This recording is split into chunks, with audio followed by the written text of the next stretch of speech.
Praise the lord. ప్రభునందు ప్రియులారా, బాగున్నారా?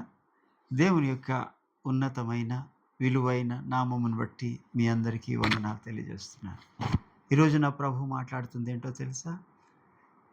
దేవుడు అంటాడు కీర్తన భాగములో, యెహోవా ధర్మశాస్త్రం నందు ఆనందించుచు దివారాత్రము దానిని ధ్యానించువాడు ధన్యుడు.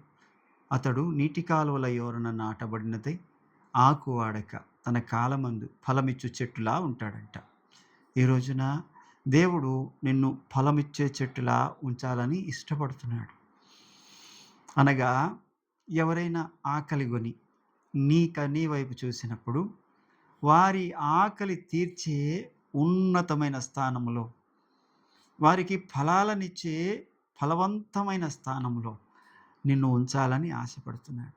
ఎవరైనా అలసిపోయి ఏమంటాడు ప్రభు ప్రభు మాట అంటాడు మత్తయి 11:28, ప్రయాసపడి భారం మోస్తున్న సమస్త జనులారా నా యొద్దకు రండి, నేను మీకు విశ్రాంతిని ఇస్తాను.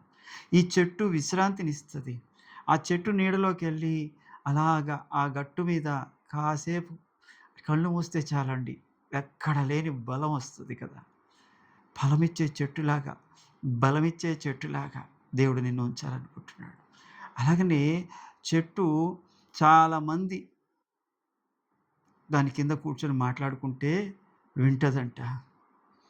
విన్నప్పుడు ఒక్కొక్కరు దేవుని సన్నిధిలోని వాళ్ళ బాధలు చెప్పుకుంటూ ఉంటారు. ఒకరితో ఒకరు చెప్పుకుంటూ ఉంటే ఆ బాధలన్నీ వింటదంట. మలాకి 3:16లోని యెహోవా యందు భయభక్తులు గలవారు ఒకరితో ఒకరు మాట్లాడుకొనుచుండగా ఆయన సమీపించి చెవియొగ్గి ఆలకించును. ఆలకిస్తున్న నువ్వు ఎలా ఉండాలంటే, నీ దగ్గర ఎవరైనా బాధలు చెప్పుకుంటే వారి కోసం ప్రార్థించేవాడిగా ఉండాలి. అనగా ఒక చెట్టులాగా నిన్ను ఉంచాలనుకుంటున్నాడు. ఫలాలిచ్చే, బలమిచ్చే, అలాగని ప్రార్థించే చెట్టు. ఎవరైనా ఆ చెట్టు నీడలోకి వచ్చి బాధలు చెప్పుకుంటే, నీ దగ్గరకు వచ్చి చెప్పుకుంటే వారి కోసం ప్రార్థన చేసేవాడిగా ఉండాలి. ఇంకా ఈ చెట్టు విషయాలు 7 ఉన్నాయి, కానీ ఇలాగ దేవుడు నిన్ను ఆశీర్వదించును గాక. Praise the Lord. వందనాలు.